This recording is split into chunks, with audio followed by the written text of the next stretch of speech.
Des pas dans le désert. Des pas qui ont changé le monde. Il y a 2000 ans, un prédicateur juif ambulant apparaissait en Palestine. Il prêchait le renouveau et l'amour. Il serait exécuté, mais son message survivrait.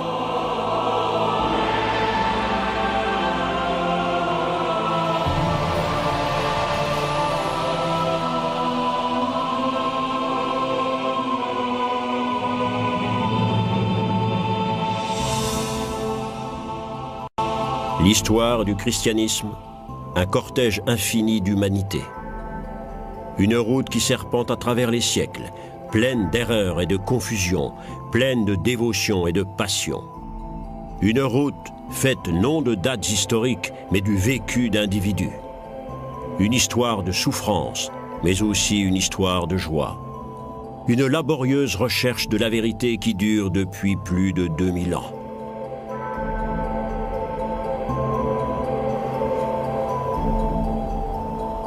Au cours des XVe et XVIe siècles, l'Église devait faire face à sa plus pénible épreuve.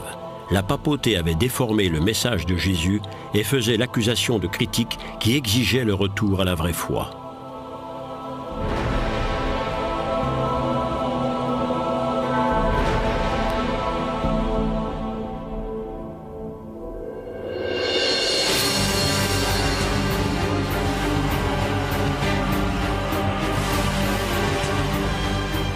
Au XVe siècle, l'un de ces critiques réclamant une réforme s'appelait Jan Hus.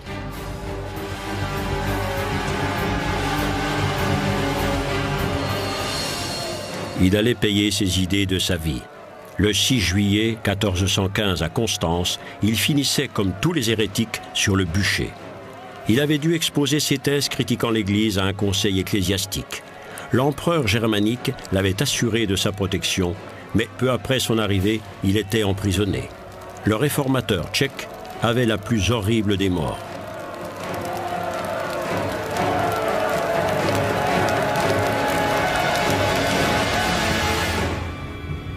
Jan Hus, dont le nom en tchèque signifie « loi », aurait selon la légende proféré à la foule ces derniers mots.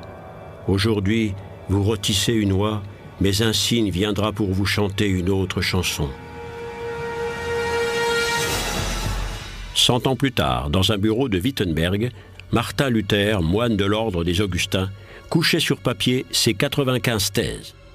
Il y exposait dans les grandes lignes ses idées très personnelles sur le rôle de l'Église, s'en prenant particulièrement à la vente d'indulgences. Ce même soir, dit la légende, Luther allait placarder ses thèses sur les portes de la chapelle du palais de Wittenberg.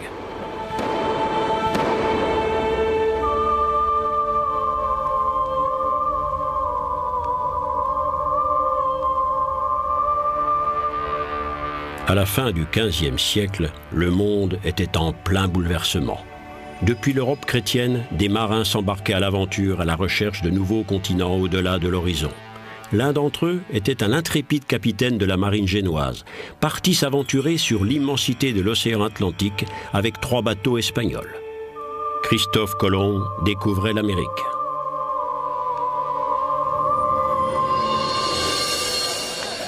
En dépit de toutes ces sensationnelles découvertes, la vie quotidienne s'articulait toujours sur de vieux concepts et les coutumes. L'ordre médiéval était sous la coupe du pape et de l'empereur. Les thèses de Luther frappaient l'opinion comme une bombe incendiaire. Les masses réalisaient la vérité sur la pratique courante des indulgences, le commerce des péchés, et elles se mettaient à attaquer l'autorité du pape.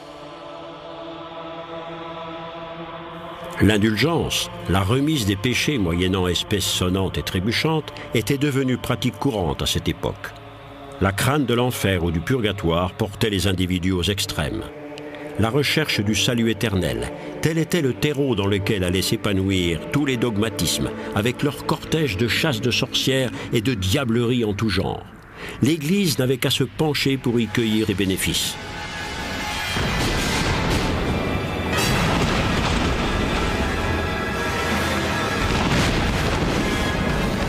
La vie du jeune étudiant juriste Martin Luther allait basculer l'après-midi du 2 juillet 1505. Parti d'Eisleben, son lieu de naissance, pour se rendre à pied à Erfurt, il était pris sous un orage et presque terrassé par la foudre. Saisi de panique, il priait sainte Anne. « Si vous m'aidez, je deviens moine. »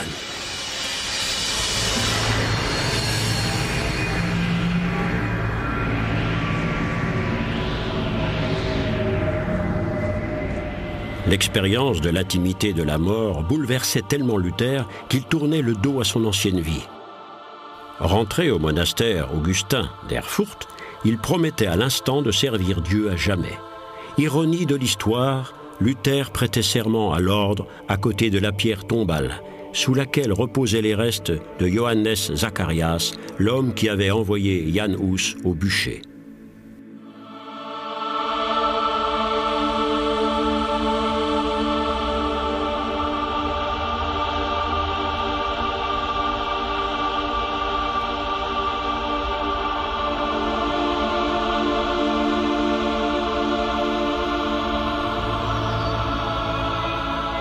Luther devenait un moine d'un immense dévouement, suivant la règle de l'ordre à la lettre. Il dirait de lui-même plus tard : « Si quelqu'un avait déjà réussi à atteindre le ciel par la vie monastique, alors c'était la voie que je devais choisir à l'époque. » La vie des ermites augustins était dure et pleine de privations. 52 moines dormaient dans une seule pièce. Pas de chauffage, une maigre alimentation et de constants exercices de pénitence. Le rire était interdit. L'espérance de vie moyenne de ces hommes ne dépassait guère 30 ans. Ce portrait nous parle du Luther de cette période, visage dur, ascétique. Malgré toutes ces épreuves de pénitence, Luther craignait constamment de ne pas trouver le salut éternel. Il priait de manière ininterrompue. Et il jeûnait pendant des semaines, constamment tourmenté par le doute. Luther allait traverser une crise si profonde qu'elle le conduirait à confession plusieurs fois par jour. J'étais la créature la plus misérable sur la terre. Jour et nuit, j'étais torturé par de vains sanglots et le doute. En novembre 1510, Luther était envoyé à Rome régler quelques affaires pour l'ordre, ses supérieurs espérant ainsi changer les idées du moine torturé. Il lui faudrait 5 mois pour faire, dans des conditions difficiles, l'aller-retour à pied de Erfurt à Rome. Un guide du pèlerin comme celui-ci indiquait aussi les lieux importants de la capitale chrétienne. Cette église était au programme imposé de tout bon pèlerin venant à Rome.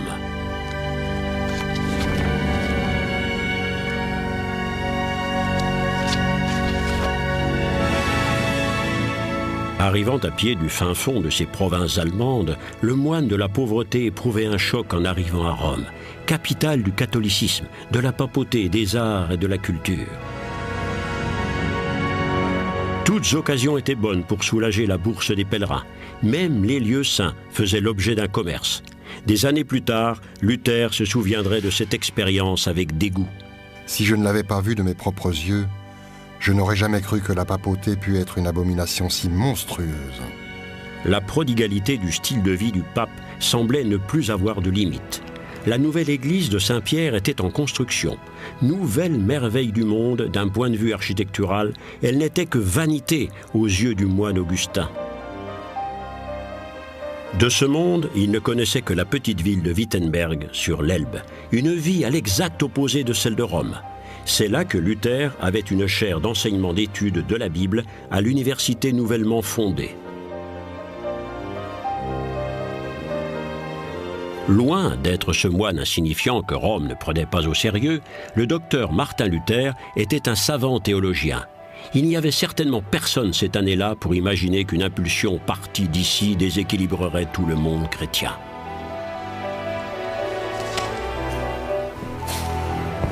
La découverte de Luther était une prise de conscience révolutionnaire. Le salut ne peut venir que de la seule foi en Dieu, et non de ce qu'un homme peut accomplir.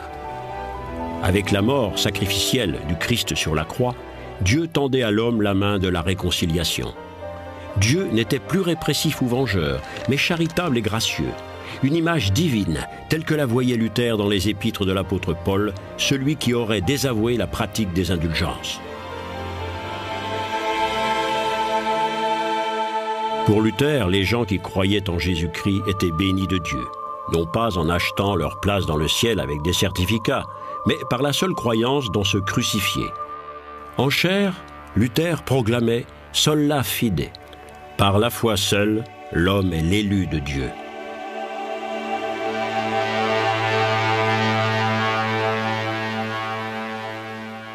Luther tempêtait contre l'achat des indulgences en rémission des péchés, pratique nulle part mentionnée dans les antiques textes chrétiens. Une indulgence achetée et payée n'était pour lui rien d'autre chose qu'une tromperie frauduleuse et l'œuvre du malin.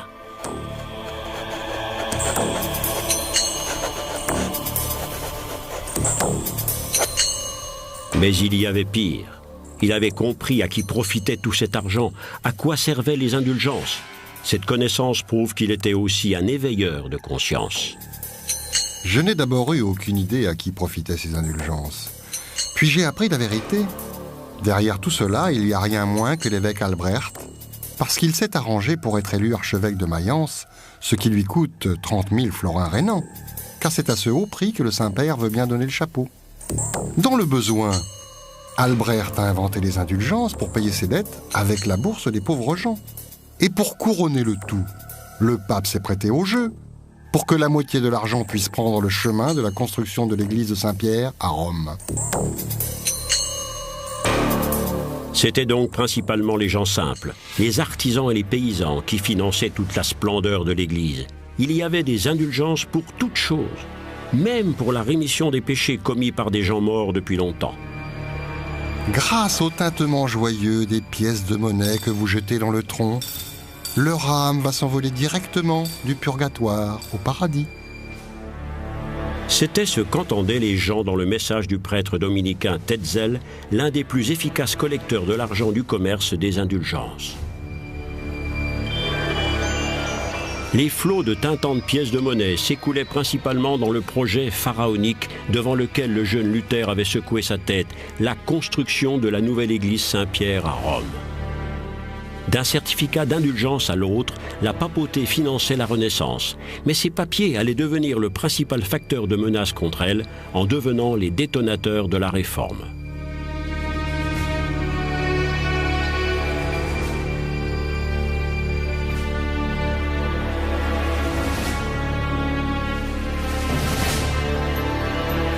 C'est une invention technique du début du XVIe siècle qui allait permettre la propagation des idées de la Réforme. Sans l'imprimerie, sans cet art noir, les protestations de Luther et de ses partisans n'auraient peut-être jamais franchi les limites de la ville de Wittenberg. De simples lettres de métal, assemblées pour écrire des pensées, des idées révolutionnaires, des explosifs spirituels, permettaient l'impression immédiate de nombreux exemplaires distribués dans tout l'Occident chrétien. Les imprimés portaient le message de la Réforme au monde entier. Les gravures sur bois illustraient les textes, caricaturant les adversaires, la papauté et ses cardinaux.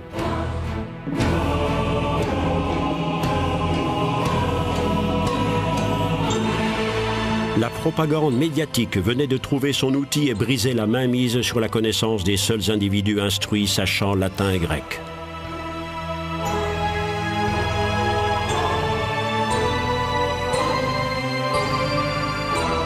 Aucune tâche n'était impossible aux sculpteurs des tampons de bois. Le pape y était souvent représenté comme le monstre de Rome monté sur un âne. De leur côté, les adversaires de Luther ne se privaient pas de publier des brochures diffamatoires et des caricatures. La dispute théologique utilisait les moyens les plus modernes.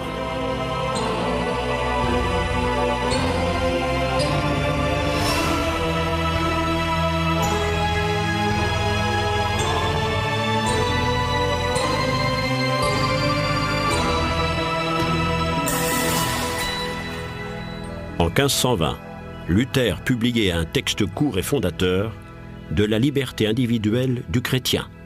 Sa toute première phrase était source d'encouragement pour ses partisans. « Une personne chrétienne a pouvoir sur toute chose et n'est soumise à personne. » Le pape exigeait que le moine indocile lui soit livré immédiatement, mais le prince de Saxe et grand électeur Frédéric le Sage refusait. La légende veut qu'un moine envoyé de Dieu apparut dans un rêve du grand électeur. il écrivait avec une plume si gigantesque qu'elle atteignait Rome et là, heurtant, faisait chanceler la couronne du pape. Les thèses de Wittenberg étaient le point de départ d'un éboulis de pierrailles qui finirait en avalanche. On dit que Luther lui-même était épouvanté par l'écho que rencontraient ces thèses. Lui qui, en réalité, n'avait cherché qu'à déclencher l'étincelle d'une discussion entre théologiens, se retrouvait devant un feu d'artifice. Il avouerait plus tard son inquiétude en disant « Tous ces chants couvraient ma voix. » Un événement politique allait venir en aide à Luther. Le procès que le pape avait intenté contre lui ne pouvait se poursuivre car l'empereur était mort. Mais avant même que le corps de Maximilien n'ait rejoint dans la splendeur et le cérémonial son tombeau dans l'église de la cour à Innsbruck, un conflit embrasait sa succession. La politique de haut niveau a d'autres soucis que de faire taire un moine. Luther faisait alors bonne utilisation du temps qui lui était donné. Il prêchait et enseignait. Des savants arrivaient à Wittenberg, venus de l'Europe entière, transmettant l'impulsion de la réforme vers la Scandinavie, les Pays-Bas, l'Angleterre et la Suisse. Au début de l'année 1522, Zwingli faisait avancer la cause de la réforme à Zurich. À Genève, c'était Jean Calvin qui réformait radicalement la ville dans les années 1530. Que ce soit à Genève, Zurich ou Wittenberg, la réforme poursuivait toujours le même but. Une église réformée dans laquelle rien ne pourrait contredire sa mission de base, prêcher la grâce de Dieu. Mais des différences apparaissaient très vite entre tous ces réformateurs. Ulrich Zwingli critiquait le concept de la Sainte Communion selon Luther. Cette querelle allait scinder les réformateurs en deux camps. Notre Seigneur Jésus-Christ, la nuit où il fut trahi, prit du pain et après avoir remercié Dieu, le rompit, le donna à ses disciples et dit « Prenez et mangez, ceci est mon corps. » La Sainte Communion est le rituel central de la liturgie chrétienne depuis les origines de cette religion. La mémoire du dernier repas que Jésus prit avec ses disciples. Le vin et le pain, symbole premier pour le sang et le corps du Christ.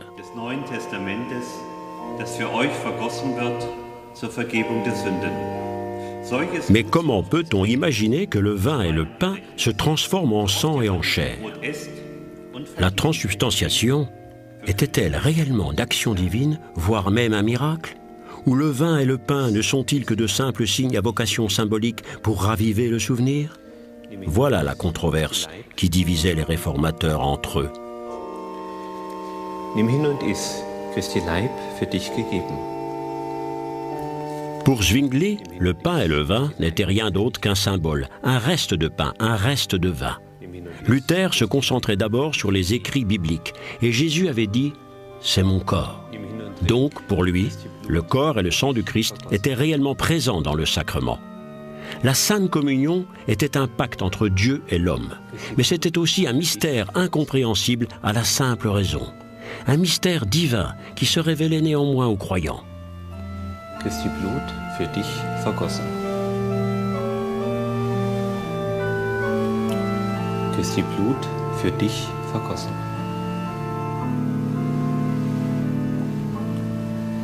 Christi Blut für dich vergossen.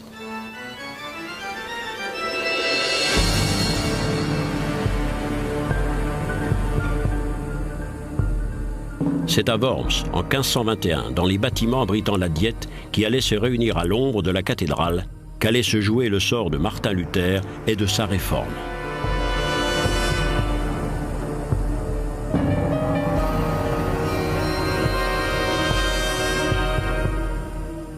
La Diète était une impressionnante réunion au sommet de tous ceux que l'Empire romain germanique comptait parmi les puissants.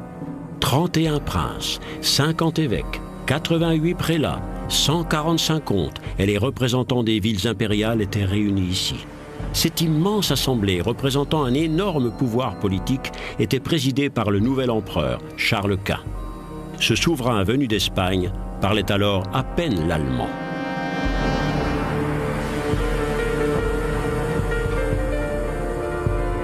Pendant plusieurs mois, ces princes allaient discuter chaque point concernant l'avenir de l'Empire, y compris un sujet que l'empereur considérait comme marginal, faire taire le moine Martin Luther que le pape avait déclaré hérétique. Devait-on néanmoins lui accorder l'occasion de défendre ses idées ici, face au monde entier ?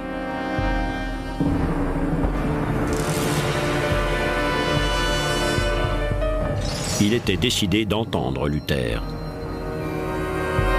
Charles Quint donnait un sauf-conduit à Luther, lui garantissant sa sécurité. Mais que valait encore la parole d'un empereur ? Charles n'avait que 21 ans et sa principale préoccupation était de prévenir un schisme d'Église pour assurer l'unité politique de son royaume. Luther se trouvait face à une décision difficile. Jan Hus, le réformateur tchèque, n'avait-il pas lui aussi bénéficié d'un sauf-conduit et de l'assurance de la sécurité ? Et n'avait-il pas fini sur le bûcher de Constance ? La réponse de Luther est devenue légende. Bien qu'il y ait dans cette ville autant de diables que de tuiles sur les toits, j'irai là-bas. Le voyage vers Worms devenait une marche triomphale. Et la postérité a fait un héros du moine qui avait osé défier le pape et l'empereur. Créature de lumière, il était la voix du peuple. Son intrépide voyage à Worms était porteur des espoirs d'une multitude de personnes, paysans, chevaliers et princes qui luttaient pour gagner leur autonomie politique et se libérer des chaînes de l'Église. À Worms, les adversaires de Luther espéraient bien qu'il se rétracterait. L'unité de l'Église et de l'Empire était en jeu. Une réponse laconique allait mettre le feu aux poudres. Je ne peux et n'abjure rien. Je suis ici, mais ne peux rien faire d'autre. Le mouvement chrétien se relançait dans l'histoire. Il était dans l'intention de Luther de redécouvrir le message original du Christ. Le mot latin « reformare » signifie rétablir quelque chose dans sa forme originale. Il décrivait la revendication des réformateurs d'être plus près de la vérité chrétienne que ne l'étaient les évêques catholiques engoncés dans leurs dogmes et leurs parures. Le mouvement de la Réforme faisait des adeptes dans toutes les couches de la société et cette révolution continue encore aujourd'hui de manifester son influence. Mais la Réforme, c'était aussi la scission de l'Église. Dans les siècles suivants, ce conflit allait coûter des millions de vies humaines.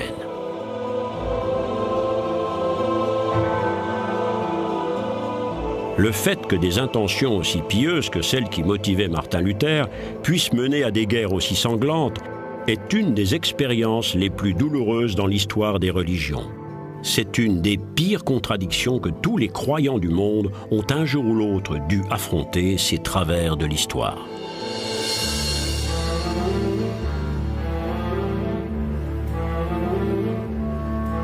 Worms est comme le symbole de cette contradiction.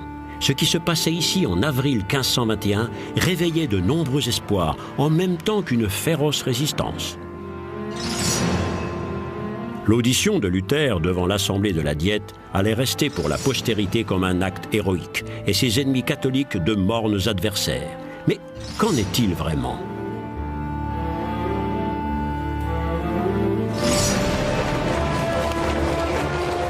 Comme c'était à prévoir, l'empereur avait pris un décret d'interdiction impériale envers le moine indocile, mais il tenait parole. Luther repartirait sain et sauf.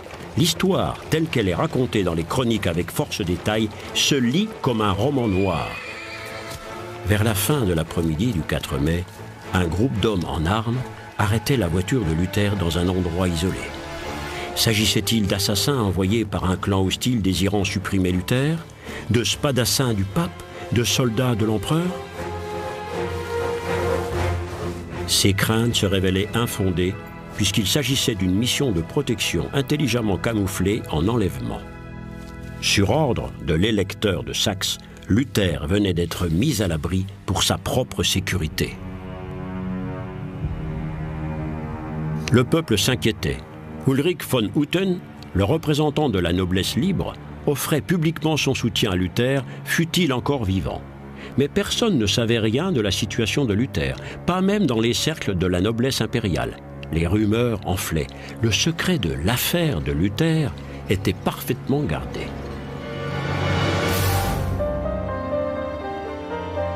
Le Warburg, près d'Eisenach, est un haut lieu de l'histoire germanique. C'est ici qu'au XIIIe siècle aurait eu lieu un très célèbre concours de chant. Et c'est aussi en ce lieu, derrière ces murs épais, qu'était réfugié Luther. Même les autres résidents du château ignoraient sa présence. Il devait passer 10 mois dans cette petite chambre sous le nom d'emprunt de Monsieur Georges. Une période de grands bouleversements et de craquements intérieurs. Tandis que ses écrits étaient brûlés à Mayence et à Cologne, il était condamné au silence. Tandis que la tempête faisait rage à l'extérieur, il se retrouvait seul. Il dirait plus tard qu'il avait été jeté au-devant de 1000 diables dans cette solitude sans but. Il mangeait, buvait et dormait trop. Mal à l'aise et vidé, il errait dans ces interminables couloirs, ce désert, comme il l'appelait. Son seul exutoire, il le trouvait dans l'écriture, mais c'était insuffisant pour soulager son malaise. Il s'était laissé pousser la barbe et avait échangé sa bure pour une veste plus noble. Il commençait à traduire en allemand les psaumes et le Nouveau Testament.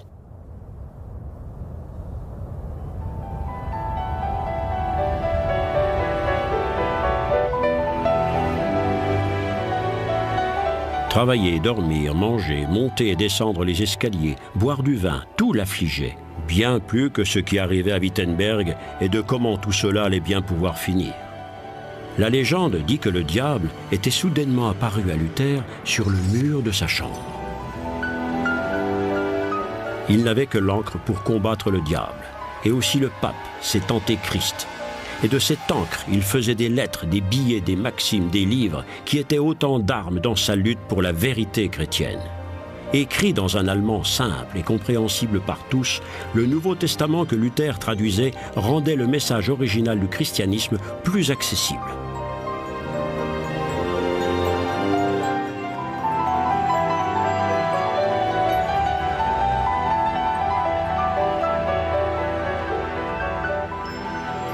La traduction de la Bible de Luther devenait un des plus gros tirages de la toute nouvelle industrie du livre. Les 3000 premières copies se vendaient comme des petits pains. Le style de Luther et sa syntaxe allaient marquer la langue allemande plus qu'aucun autre livre.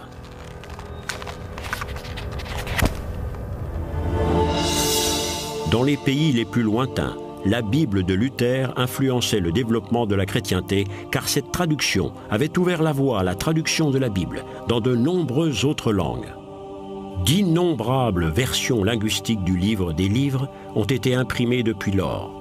Le message du Christ s'exprime dans toutes les langues existant en ce monde.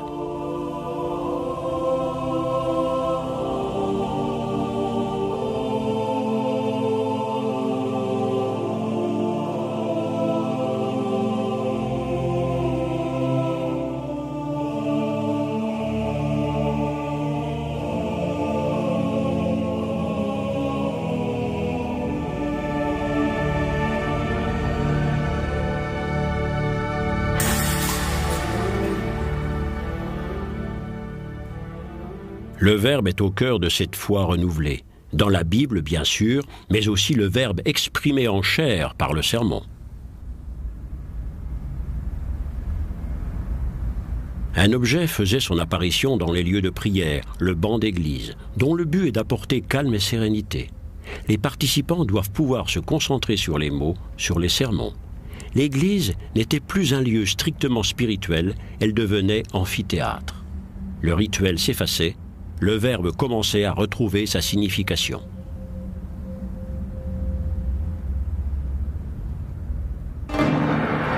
Et les ornements ostentatoires disparaissaient de nombreuses églises. Une tempête emportait toute l'iconographie de la région d'Allemagne du Sud et de la Suisse. Les statues des saints étaient brisées, les brillants autels étaient jetés hors des églises, comme l'étaient toutes les décorations inutiles, ornements et peintures qui distraient simplement du message chrétien. C'était l'avis des réformateurs.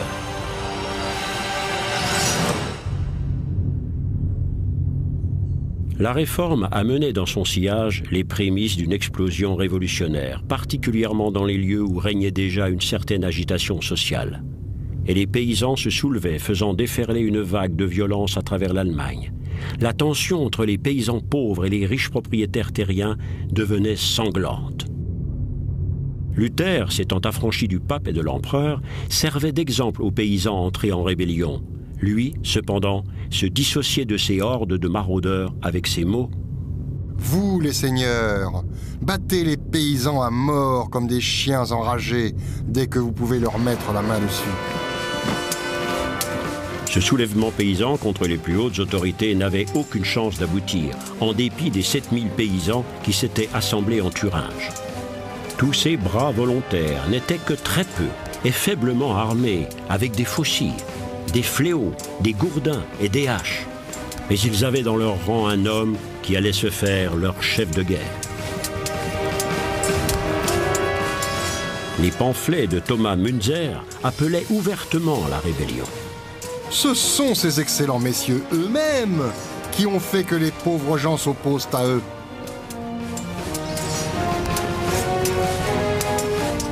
Münzer croyait que la puissance divine viendrait soutenir cette juste cause. Il était certain que les êtres célestes leur viendraient en aide, alors qu'ils menaient les paysans vers Frankenhausen, dans ce qui allait être une bataille décisive contre la noblesse.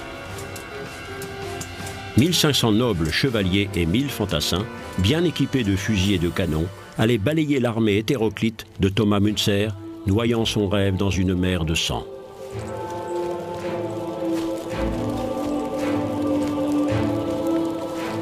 L'intervention céleste des archanges ne s'était pas produite. L'armée de paysans était anéantie quasiment jusqu'au dernier et Thomas Münzer était décapité.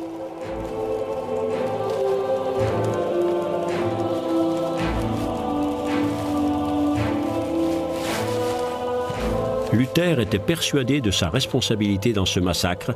Il exprimait son regret par ces mots : « Moi, Martin Luther, ai tué tous les paysans de l'insurrection, car je les ai appelés à se laisser battre à mort. Que leur sang retombe sur ma tête. »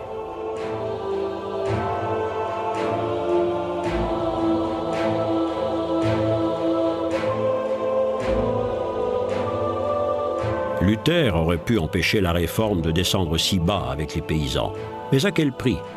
Il allait devoir soustraire une des parties les plus explosives de la Réforme.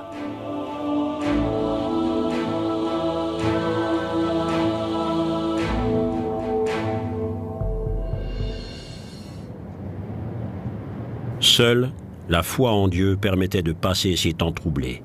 4 semaines à peine après la dévastatrice bataille de Frankenhausen, Luther se mariait. Surprenant partisans et adversaires, il donnait un signal fort pour ceux qui voulaient participer activement à la Réforme. Un prêtre pouvait se marier, comme le moine qui épousait Katharina von Bora, une ancienne nonne. Ce mariage dans la maison de Dieu, qui était pour les catholiques traditionalistes un péché mortel, devenait aux yeux de la Réforme un mariage béni de Dieu. Le couple était heureux et enfantait une nombreuse descendance. Katharina s'occupait de tenir la maison, qui abritait en permanence pas moins d'une vingtaine de personnes. Les enfants, les relations, des étudiants, des visiteurs. Des invités venaient de toute l'Europe suivre l'enseignement dispensé dans l'ancien monastère augustin de Wittenberg. Des conversations enthousiastes et approfondies égayaient la table du dîner où s'établissait un genre littéraire.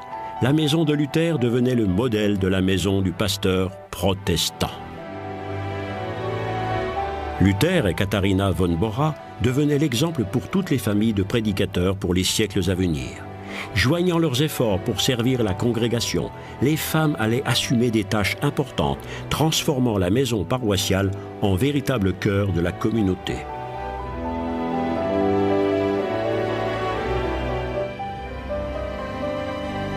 Luther, toujours critiqué, pouvait néanmoins continuer son travail en toute sécurité avec la bienveillance de son protecteur. Une vie presque contemplative. L'anathème du pape et l'interdiction de prêcher de l'empereur semblaient être rayés de ce bonheur familial idyllique.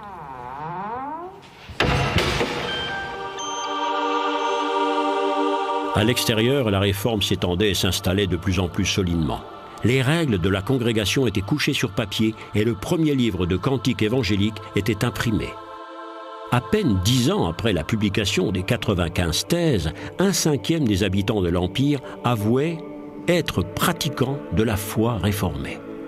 Mais la grande confrontation entre protestants et catholiques restait à venir. Et pourtant, les réformateurs essayaient de désamorcer le conflit annoncé.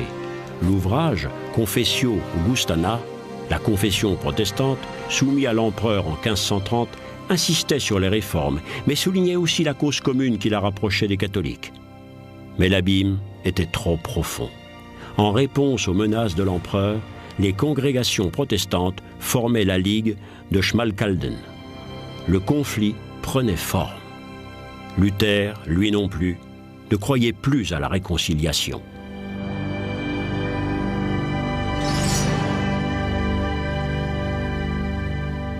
Il authentifiait maintenant tous ses écrits personnels d'une rose.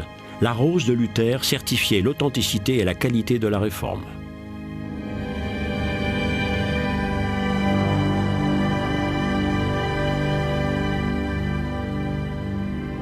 Le nom de Luther allait dominer toute une époque. Jusqu'à sa mort en 1546, il restait le plus à même de faire passer son message sans risque de tempête politique. Habile avocat de la foi, il était en permanence capable de maîtriser sa ferveur religieuse au milieu des situations les plus délicates.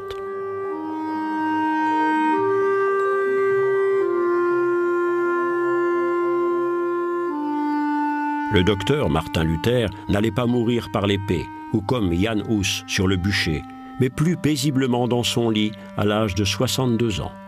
Sa dépouille, richement habillée, allait reposer dans la chapelle royale du palais de Wittenberg. Même l'empereur Charles rendait hommage par-delà sa mort aux moines insoumis. Alors qu'il se rendait sur le tombeau de Luther 1 an après sa mort, on lui conseillait de faire incinérer le cadavre. Cette punition posthume de l'hérétique visait surtout à empêcher l'église du palais de Wittenberg de devenir un lieu saint de la Réforme. Charles V refusait par ces mots « Je fais la guerre à la vie, pas aux morts ». Luther n'allait pas vivre assez longtemps pour voir les guerres de religion. Pourtant, cette même année, des milliers de personnes allaient mourir à cause de leur foi.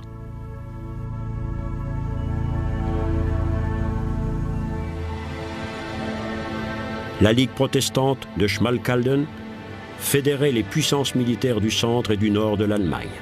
Pour combattre cet état de fait, les catholiques faisaient de même au sud et à l'ouest. Les deux forces s'affrontaient sur l'Elbe en 1547 lors de la bataille de Mühlberg. 24 avril 1547. La nouvelle que des troupes catholiques étaient arrivées sous la direction de l'empereur avait surpris les défenseurs protestants. Ils s'étaient repliés sur la rive orientale de l'Elbe, croyant se mettre en sécurité. C'était une erreur. L'empereur arrivait d'Espagne à la tête de 5000 cavaliers et de 20 000 hommes à pied. L'armée impériale était puissante et endurcie par les combats, une nécessité en ces temps secoués par la crise. L'Elbe empêchait une attaque immédiate, mais les éclaireurs impériaux trouvaient un gué praticable. Un ajout de bateaux permettait d'accélérer le passage des troupes catholiques. Les troupes protestantes sous le commandement de l'électeur de Saxe Frédéric se trouvaient rapidement sur la défensive.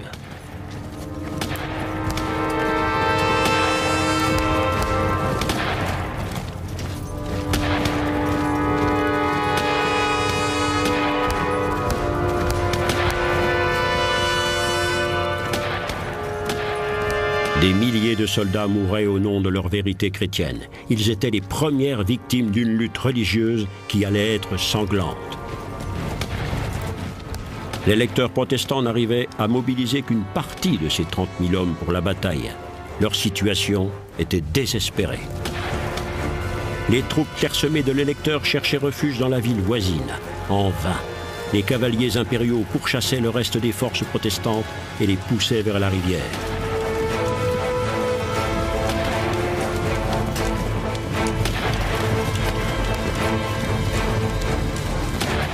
En fin d'après-midi, la bataille connaissait son épilogue. L'électeur Frédéric était fait prisonnier.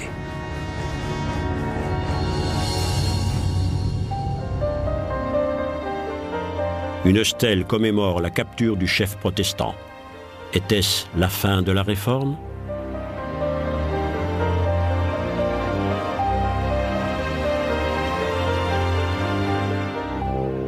La Réforme luthérienne était vaincue militairement. Mais les espérances qu'elle avait éveillées, les changements qu'elle avait provoqués allaient rester. L'esprit de la Réforme ne pourrait plus être chassé des foyers populaires, ni avec des arguments, ni surtout par les armes. Aujourd'hui, des tournesols poussent sur l'ancien champ de bataille.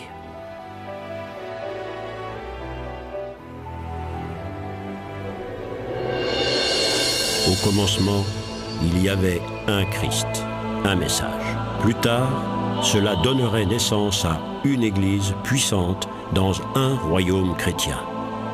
Mais avec le temps, le christianisme se divisait. Les combats sanglants entre frères chrétiens étaient devenus la réalité douloureuse pour tous ceux qui croyaient profondément au message de Christ, un message d'amour. Trop souvent, depuis la naissance du christianisme, c'est le pouvoir politique appuyé sur ses militaires qui s'était mêlé du sens à donner à la vérité chrétienne. Les guerres religieuses en étaient l'aboutissement logique. Elles seraient les tragédies qui allaient assombrir l'horizon chrétien à l'aube des temps modernes. L'apaisement et la lumière seraient longs à revenir.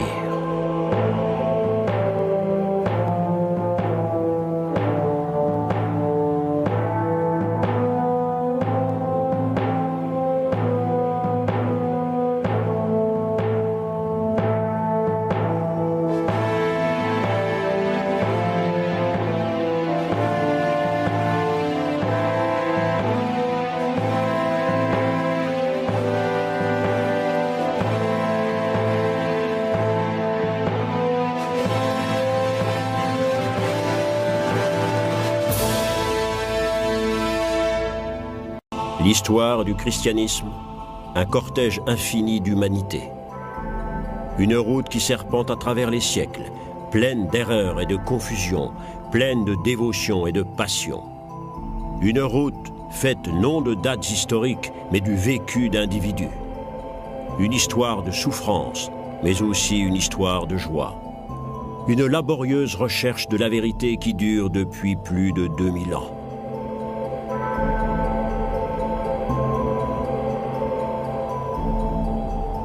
À la fin du XVIe siècle, le conflit entre protestants et catholiques était à son comble. Et pourtant, en dépit de la terreur et de la guerre, une nouvelle ère culturelle bariolée apparaissait. C'était l'aube de l'ère baroque.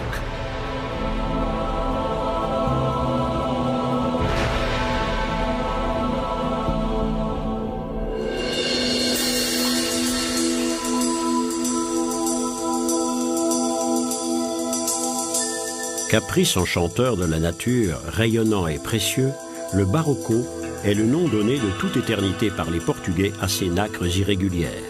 Ce nom allait devenir celui de toute une période culturelle, le baroque.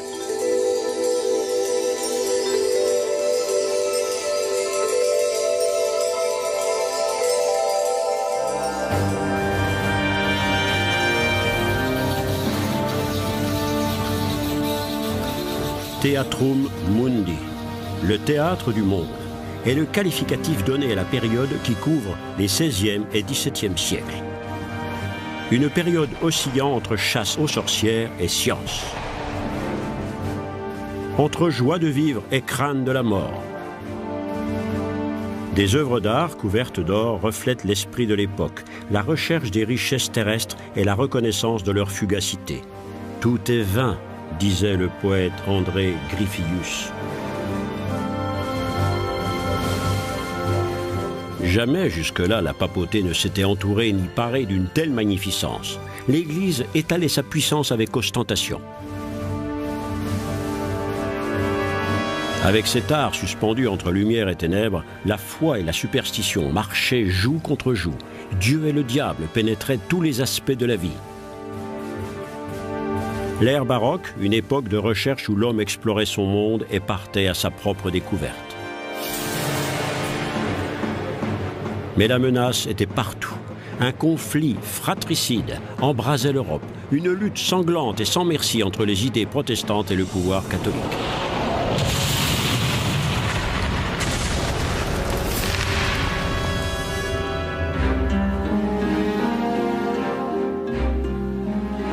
Memento mori, souviens-toi de la mort, était le mot d'ordre d'une société turbulente, dominée par la crainte individuelle de la mort. Dans une exubérance débridée, les couleurs brillantes voulaient combattre l'évanescence de la vie en même temps que les artistes peignaient des crânes humains.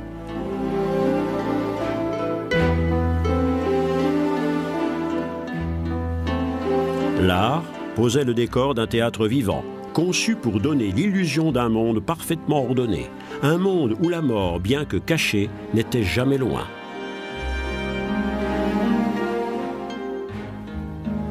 Une grande scène avec vue sur les sphères célestes, toujours présentes en filigrane d'une vie constamment en danger.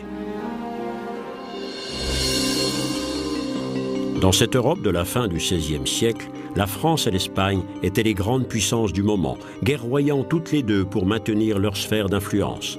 L'unité politique de l'Empire allemand n'était qu'un vœu, et le monde germanique, morcelé entre une multitude de principautés catholiques et protestantes, ne jouait pas un grand rôle dans cette lutte de pouvoir. De son côté, l'Angleterre gagnait de plus en plus en importance. L'Angleterre, puissance maritime, luttait contre l'Espagne et les Pays-Bas pour la maîtrise des mers. Depuis peu, l'Angleterre différait de toutes les autres nations européennes du point de vue religieux. Le pape ayant refusé d'annuler le mariage du roi Henri VIII, ce dernier s'était nommé chef de l'Église anglaise. L'Angleterre se détachait de Rome. La France cherchait à établir sa primauté sur son voisin de plus en plus puissant. L'Espagne et le Portugal accumulaient les richesses et la puissance grâce à leur conquête d'outre-mer. Les rois d'Espagne, les Habsbourg, étant apparentés à l'empereur du Saint-Empire germanique, l'influence de la grande puissance catholique remontait jusqu'en Allemagne.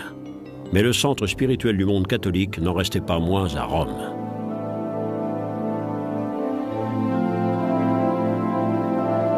Au début du XVIIe siècle, après des décennies de travaux, la cathédrale Saint-Pierre de Rome était consacrée. Cette église symbolise, comme aucune autre, la confiance de la papauté et sa revendication de puissance. Aujourd'hui encore, le visiteur est époustouflé par les énormes dimensions de l'édifice, une démonstration de la puissance de l'église.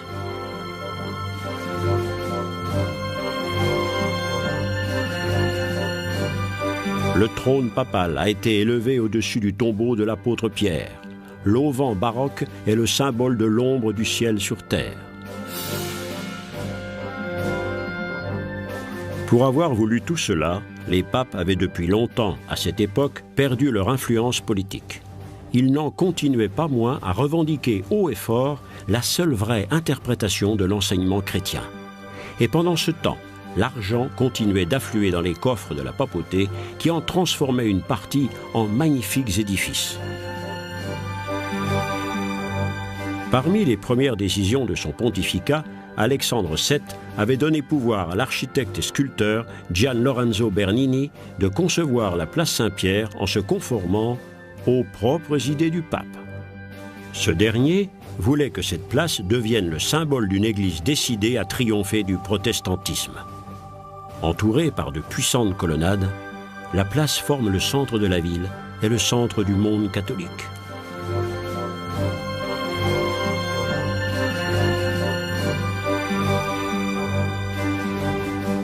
Aujourd'hui encore, ce lieu est le plateau sur lequel la papauté se met en scène.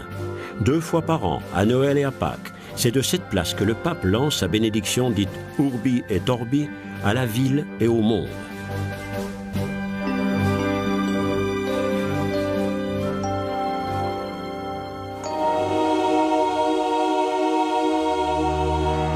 L'apparence baroque de Rome allait s'affirmer sous le pape Urbain VIII grâce au concours d'un brillant artiste.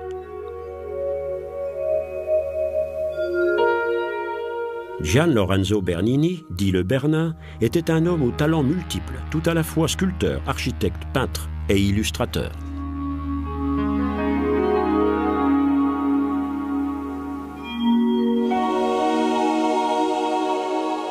Sous les mains du Bernin, la pierre brute se transformait en forme fluide. Ces bustes révèlent une maîtrise unique. En un court instant, le temps d'un coup d'œil, il pouvait transmettre un état émotionnel à la pierre.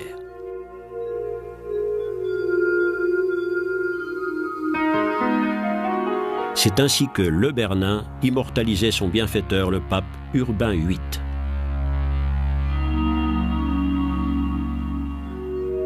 L'apparence de Rome allait être durablement marquée par le long règne de ce pape. Son ami le Bernin concevait des places d'où partaient en étoiles des avenues qui s'enfonçaient profondément dans le corps de la ville.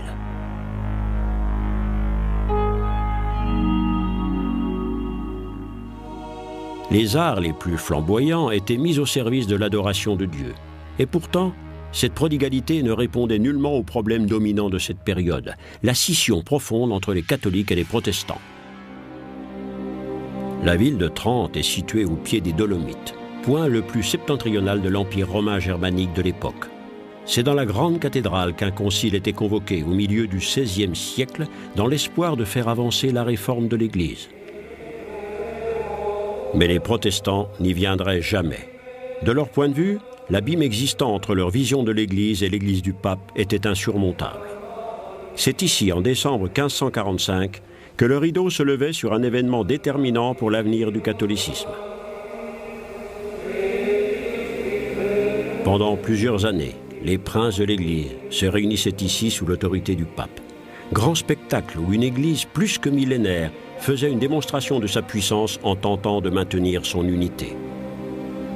Mais même le Concile échouait à maintenir la cohésion du monde chrétien. Bien plus, l'Église catholique organisait sa riposte contre le protestantisme, la contre-réforme. Les minutes du Concile sont aujourd'hui entreposées dans les archives du Vatican. Ces documents révèlent les mesures infaillibles discutées pour réformer l'Église. Meilleure éducation du clergé, nouvelle stratégie missionnaire et lutte intensifiée contre la corruption. Un jeune gentilhomme espagnol allait devenir la force incarnée de la contre-réforme. L'église de Jésus à Rome a spécialement été élevée pour honorer sa mémoire. Ce cercueil contient toujours les restes mortels de l'homme qui a le plus influencé l'avenir de toute l'Église catholique, Ignace de Loyola.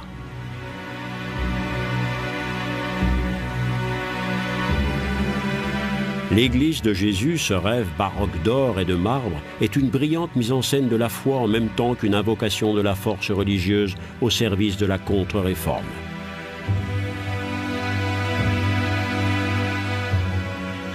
Qui était cet Espagnol que l'Église catholique révère encore aujourd'hui comme un saint? Il était représentatif des jeunes nobles de son époque, le prototype de l'officier fier à bras. Un homme qui vivait de la guerre et s'épanouissait dans une vie de joyeux luron entre deux batailles. L'incroyable légende de saint Ignace de Loyola commençait, elle aussi, dans les tavernes malfamées et sur les champs de bataille.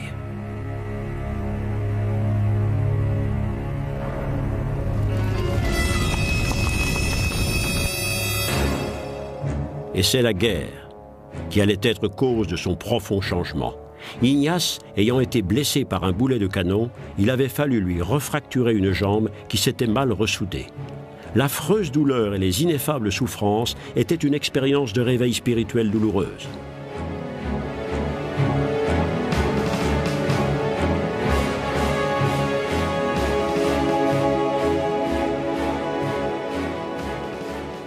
Le guerrier en armure devenait chevalier de la foi. Ignace se rendait au monastère de Montserrat, un vieux site de pèlerinage.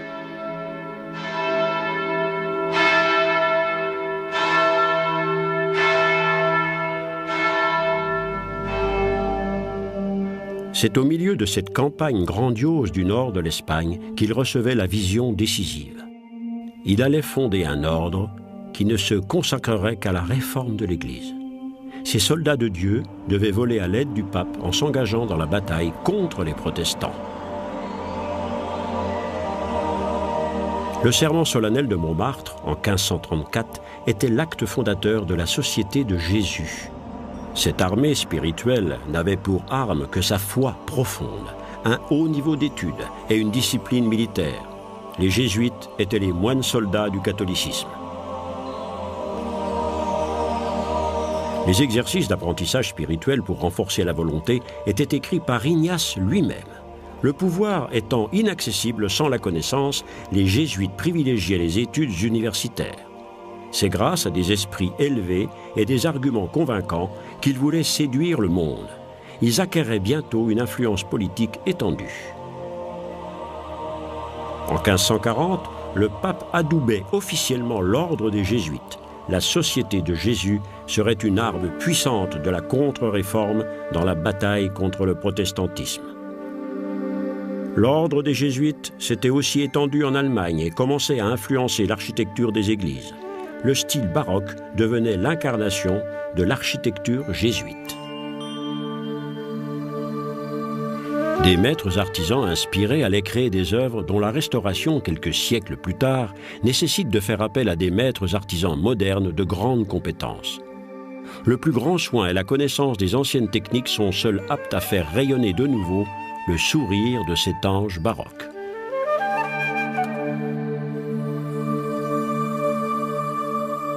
La dorure à la feuille d'or, plus mince qu'une couche de peinture, faisait partie de la pompe baroque. Sous ce manteau d'apparat se cachait le bois ou le plâtre sculpté. L'objet de toute cette attention était de créer une parfaite illusion. Le stuc, facilement malléable et meilleur marché que le marbre, était le matériau le plus fréquemment employé. Seul il permettait la réalisation de ces formes complexes données aux hôtes célestes. Un âge d'or pour les restaurateurs qui redonne vie à notre passé baroque.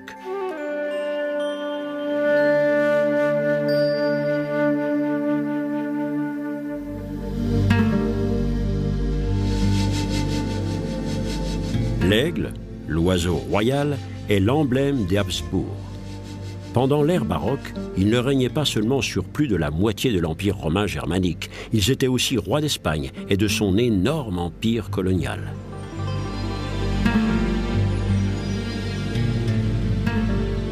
Posé comme un colosse en pierre sur les hauts plateaux de Castille, l'Escurial était le centre de cette grande puissance catholique. Cette construction ressemblait plus à un cloître ou à un mausolée qu'à un palais.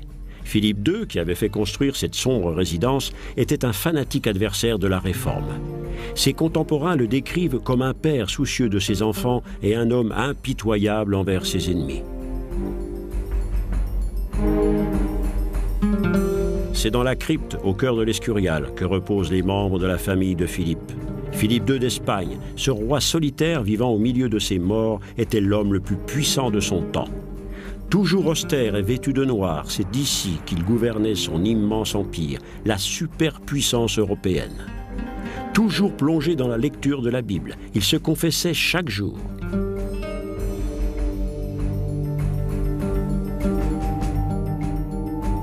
Bien que profondément imprégné de sa foi catholique, il était très intéressé par les sciences modernes.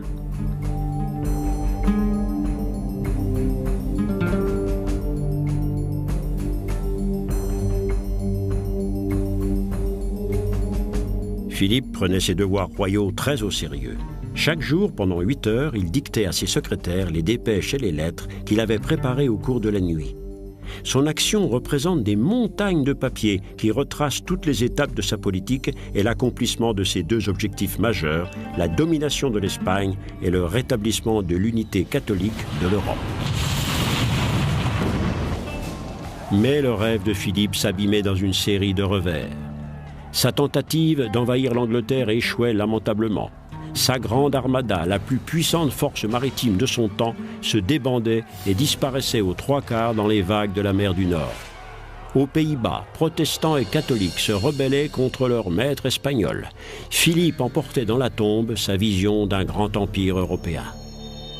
Isolé et amer, Philippe II mourait en 1598 dans son puissant palais. Pendant les dernières années de sa vie, son confesseur n'avait pas le droit de le quitter. Le roi craignait par-dessus tout de mourir dans le péché. Philippe II, le puissant dirigeant, avait, toute sa vie, tenté de préserver le Moyen-Âge.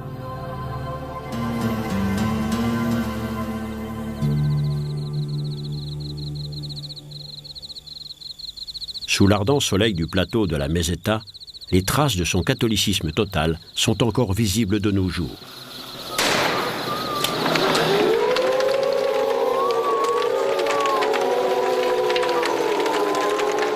La procession du Corpus Christi, au sud de Madrid, est une tradition baroque qui a survécu jusqu'à nous.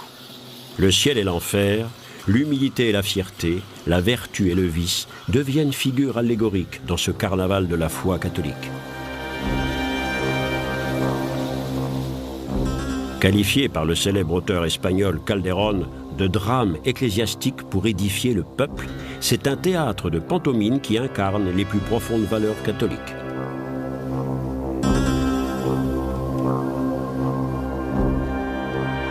Déploiement de fêtes et chatoiement des couleurs disent la vieille histoire de la tentation et de la résistance, du péché et de l'innocence, expliquée en pantomime à des illettrés.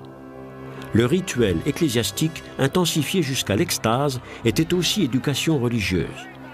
Un phénomène typique de la contre-réforme catholique.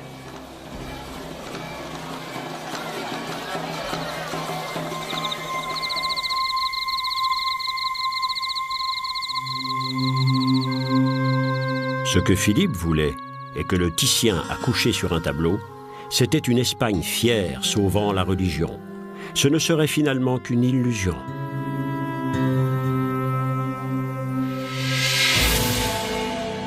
Au début du XVIIe siècle, le christianisme traversait une épreuve comme jamais il n'avait eu à y faire face auparavant.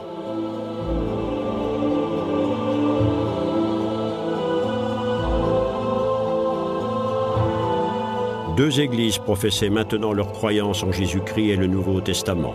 Mais protestants et catholiques étaient chacun convaincus de vivre le vrai christianisme, au plus près du message des premiers chrétiens.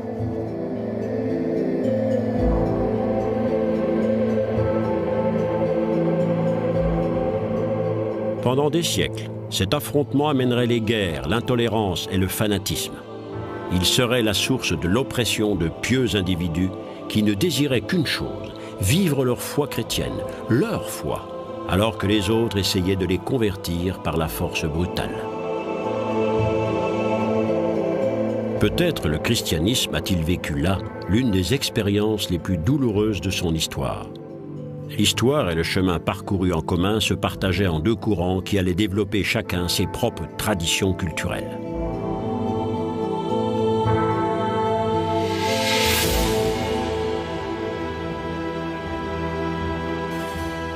Les protestants du nord de l'Europe ne se contentaient pas de clamer leur primauté dans les questions religieuses sur le sud catholique. Le commerce créait les conditions de l'indépendance. Bientôt, son volume dépasserait celui du monde méditerranéen. Les ports de la façade atlantique entraient dans un nouvel âge d'or. Les richesses s'empilaient derrière les comptoirs des marchands. Une nouvelle bourgeoisie apparaissait. Sur d'eux, les individus prenaient leur destin en main.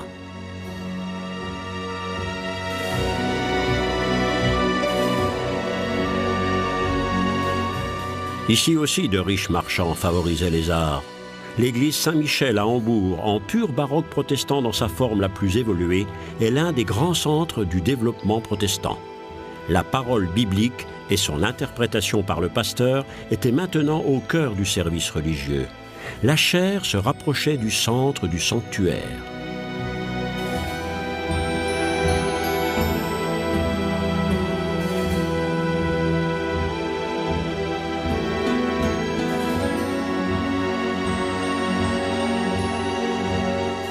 L'intérieur de l'église Saint-Michel ressemble un peu à un amphithéâtre. À la différence des églises catholiques, les fidèles s'assoient ici confortablement. Toute la concentration va à la parole biblique et au sermon.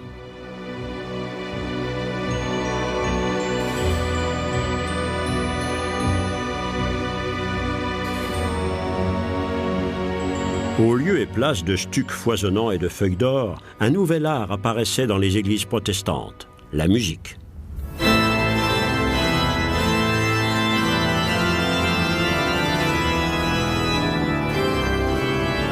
Jean-Sébastien Bach composait des œuvres liturgiques magistrales pour le culte protestant.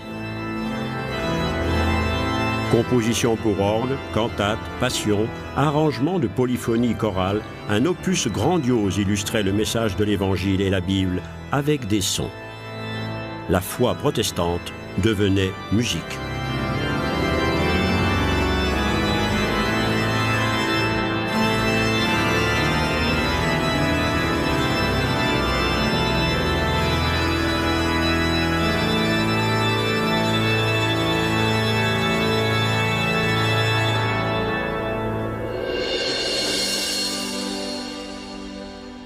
Tout au long de l'ère baroque, le protestantisme se répandait au-delà des frontières de l'Europe. Au commencement du XVIIe siècle, une vague d'émigration sans précédent roulait vers l'Amérique du Nord. Composée en grande majorité de groupes religieux marginaux, inspirés par les premiers idéaux chrétiens, ils allaient construire là-bas un nouveau foyer. Aujourd'hui, les États de l'Est américain sont toujours le reflet de ce développement. Ils allaient être fondés sur l'espoir de milliers de gens de retrouver ici la terre promise de la Bible. Un paradis sur terre au pays de tous les possibles, l'utopie pour tous. Le point de départ de ce développement fut le fait d'un petit groupe de gens dont le destin est resté à jamais dans les livres d'histoire.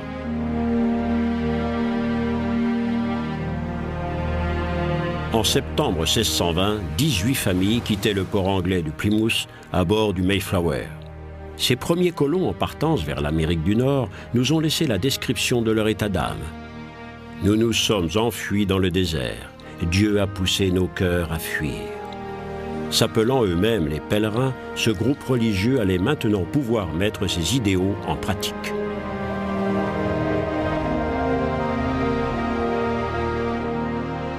Ils étaient les élus de Dieu, s'échappant de l'esclavage comme les enfants d'Israël. Leurs pasteurs prêchaient avec ardeur leurs convictions puritaines. L'homme est coupable, et seule l'omnipotence et la pitié de Dieu peuvent le sauver. Seul compte ce qui est écrit dans la Bible. Tout ce qui advient est de volonté divine. Et pourtant, les congrégations derrière leurs pieux idéaux avaient aussi leur côté sombre. Réapparaissait la sévérité de la règle et l'étroitesse d'esprit. La superstition et les chasses aux sorcières recommençaient comme dans le vieux monde.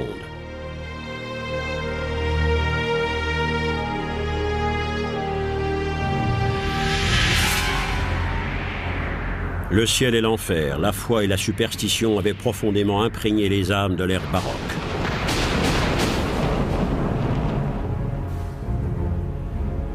Ils pensaient que le monde était sous le pouvoir des esprits. La Bible elle-même ne parle-t-elle pas de démons? Les catholiques, comme les protestants, croyaient à l'existence d'esprits mauvais. Pendant les mauvaises années, la famine et la mort menaçaient.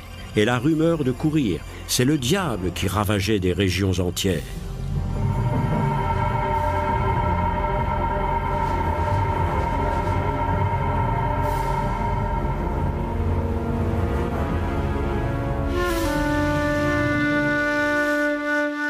Dans les populations rurales particulièrement, la foi et superstition se combinaient jusqu'à former d'étranges croyances.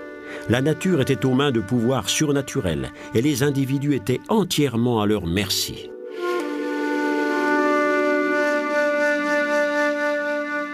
Dans tous les bâtiments et dans les maisons des paysans, on trouve encore des objets auxquels on attribuait des pouvoirs magiques, y compris l'image ou la statue de saints catholiques que les gens priaient et adoraient comme des dieux.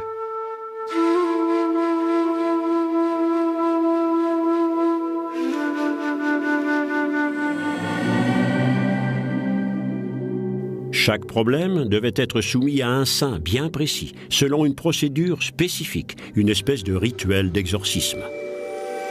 Port à votre droite, et le mal fera loi. Port à votre gauche, de joie ne serait pas privé. Le porc était l'animal de l'oracle, celui qui suivait le vagabond aux yeux flamboyants. Les gens craignaient cet animal, même s'ils le nourrissaient. Le porc était habité par le diable, mais il pouvait aussi porter chance. Dans la deuxième moitié du XVIe siècle, un homme mystérieux allait incarner l'esprit de son temps. Avant tout visionnaire, il laissait à sa mort un testament qui, encore de nos jours, est source de nombreuses questions et polémiques. Nostradamus avait lu dans les étoiles la venue d'une apocalypse. Une comète allait tomber sur la Terre et une tempête de feu détruirait tout.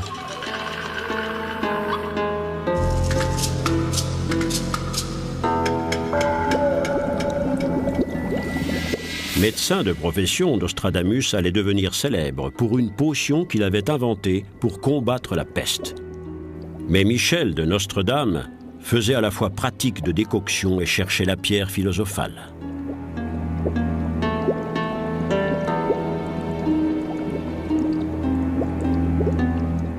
Savant typique de son temps, il balançait entre études méthodiques et incantations magiques.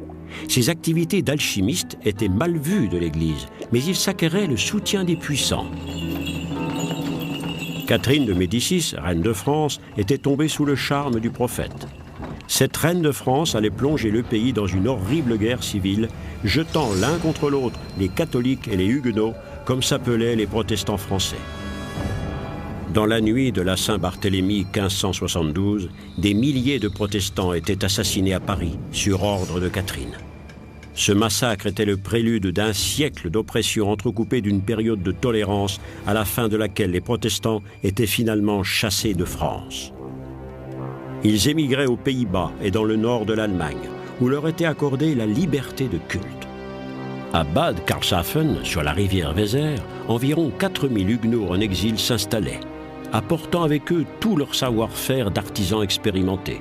Sens de l'urbanisme, architecture savamment ordonnée, tout droit sorti de la planche à dessin baroque, Bad Karlshafen allait devenir un centre de commerce florissant. Les dirigeants protestants d'Allemagne espéraient bien que les Huguenots donneraient une nouvelle impulsion aux affaires. D'autres centres allaient ainsi se développer dans ces États. «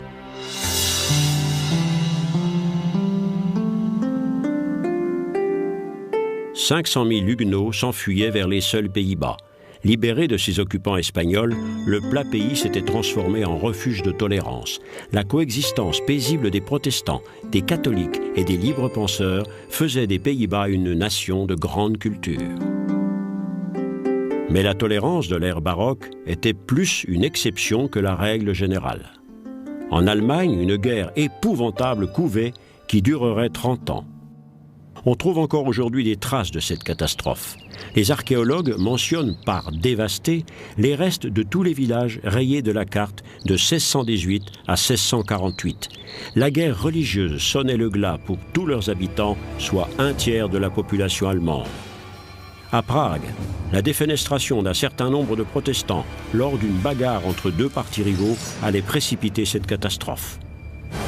En Allemagne, les dirigeants protestants et catholiques se déchiraient, car derrière ce conflit religieux, il y avait aussi de solides motifs politiques. Les États allemands avaient peur du pouvoir croissant de l'empereur. Ce dernier avait en effet trouvé en Wallenstein un grand commandant en chef dont l'art de la guerre était même admiré de ses ennemis.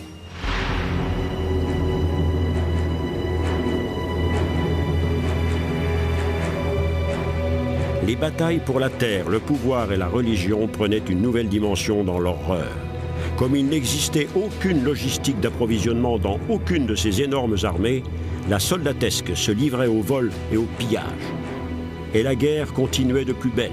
Le pays tout entier était dévasté, la famine et la peste étaient le lot commun.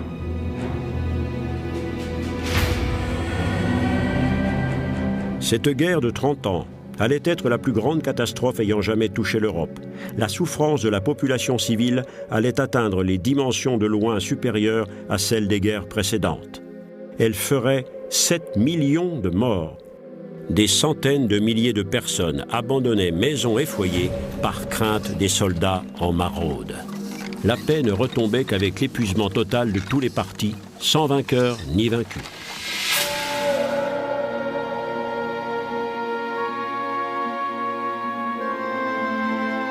En 1648, les négociateurs des différentes factions en guerre se réunissaient à Osnabrück et à Münster, en Westphalie. Le traité de paix reconnaissait le protestantisme, même dans sa forme calviniste. Cet accord ne signifiait pourtant pas la liberté religieuse dans le sens moderne du terme. La règle « cuius regio, eius religio » continuerait à s'appliquer. La religion d'un État serait celle choisie par son prince. À la fin de la guerre de 30 ans, toutes les nations méditerranéennes restaient catholiques, alors que toute l'Europe du Nord était devenue protestante. L'Angleterre conservait son statut particulier. Le roi ayant fait scission d'avec le pape, l'Église anglicane avait développé son propre protestantisme.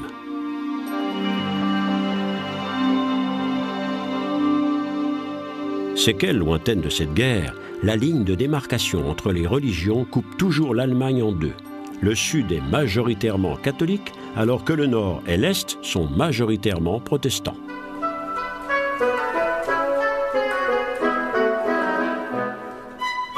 En France, cependant, un règne se développait dont la splendeur allait éclipser tous les princes d'Europe par la magnificence de l'écrin qu'il allait se donner.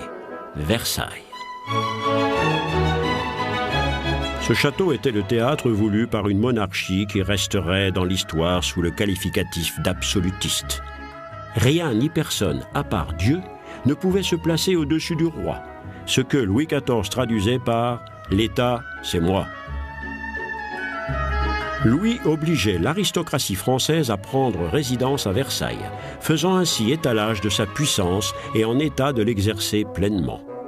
Presque 40 000 personnes s'affairaient à l'entretien de cette énorme cour. Les princes de l'Europe regardaient avec envie vers la France et la fameuse galerie des glaces et essayaient d'imiter ce style plein de grâce et de noblesse. Architecture, peinture, musique, danse, jeux d'eau, Versailles était une immense académie des arts. Et au cœur de cet immense écrin régnait le roi Soleil, Louis le XIVe, le maître absolu. Derrière cette apparente extravagance et dans les senteurs de parfums luxuriants se prenaient aussi d'importantes décisions politiques. Appliquant à la lettre le principe d'absolutisme, le roi s'attachait chaque jour un peu plus les grands personnages de son royaume. Le lever du matin devenait un rituel. La chambre de Louis était un lieu public. Y être admis était un grand honneur. Quand le roi ouvrait les yeux, tous devaient être présents pour le servir. Qui remettrait son mouchoir au roi? Qui lui donnerait sa chemise? La plus petite attention du roi déterminait le rang d'un courtisan. Cette toilette matinale n'avait cependant rien de très hygiénique. À cette époque, on avait encore peu pris le goût de l'eau. Le roi absolu s'occupait également des affaires religieuses. Un roi, une loi, une foi. Telle était l'équation politique de Louis. Il annulait la liberté religieuse donnée aux protestants par Henri IV. La belle-sœur de Louis, Lise de Palatinat, allait être un témoin précieux des faits et gestes à la cour du grand monarque catholique. Lise avait été mariée au frère de Louis, un mariage de convenance politique. La noble Allemande était isolée à la cour de France.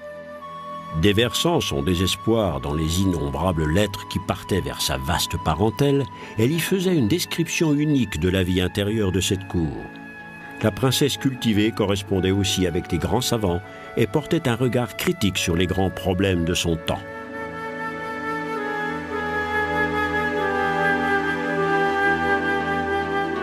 Elle laissait à la postérité d'inestimables mémoires parmi les volutes de son destin baroque.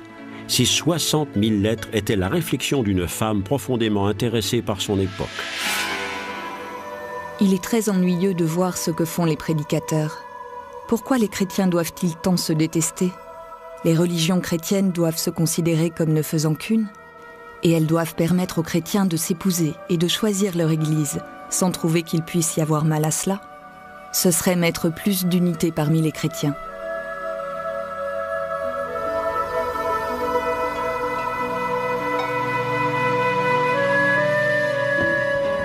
Ces idées allaient survivre à l'ère baroque. À la même époque, alors que des centaines de milliers d'individus mouraient sur les champs de bataille en Europe, des nouvelles sciences apparaissaient. L'astronomie élargissait l'horizon mental des hommes. La vieille image du monde commençait à s'estomper. L'homme et la Terre n'étaient plus au centre de l'univers. On découvrait de nouvelles planètes et l'éternité. Les mathématiques et la géométrie mettaient de l'ordre dans le chaos. Mais toute science restait encore une expérience sacrée et devait être glorification des travaux de Dieu.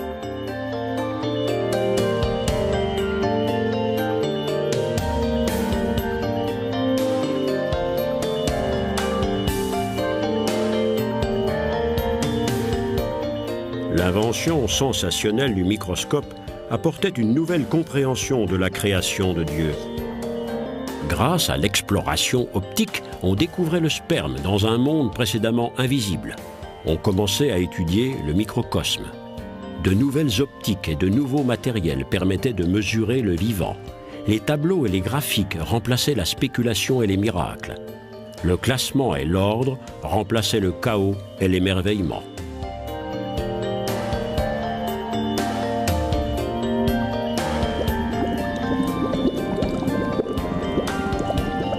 L'alchimie, vieille science médiévale, vivait ses dernières heures. Trop longtemps étouffée, la croyance en l'omnipotence de la raison triomphait.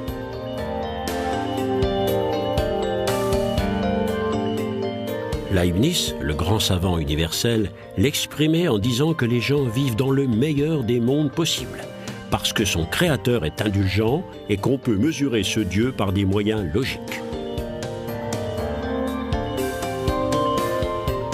Descartes trouvait la réponse à sa quête de certitude absolue dans la pensée pure. Cogito ergo sum. Je pense, donc je suis. Il exprimait ainsi toute la confiance de la philosophie baroque en la raison humaine.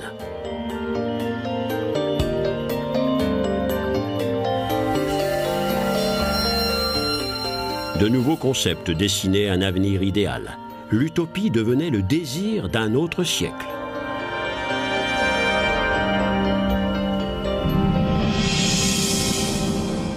Les continents les plus lointains étaient découverts les uns après les autres. La nouvelle vision du monde allait être une nouvelle étape pour le christianisme. Des jésuites partaient en mission jusqu'au Japon. Les naturalistes se frayaient un chemin au milieu des forêts les plus denses, les plus impénétrables. Une religion rencontrait d'autres dieux.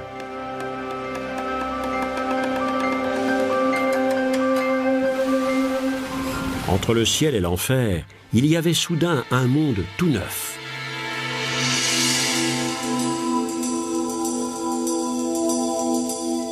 Barocco, l'irrégulier, l'anacre des profondeurs avec son miroitement de forme et son modelé naturel.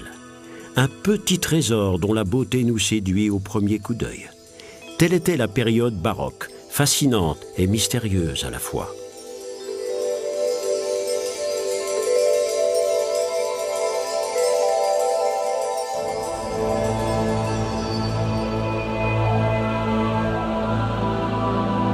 Mais fut-elle une contradiction particulière de la marche du christianisme ou une conséquence logique?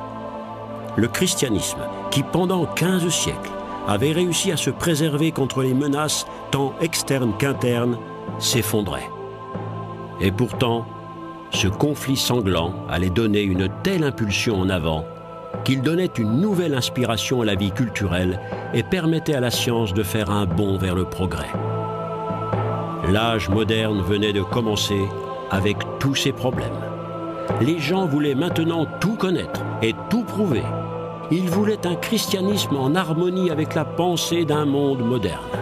Un monde qui, lentement, commençait à prendre forme.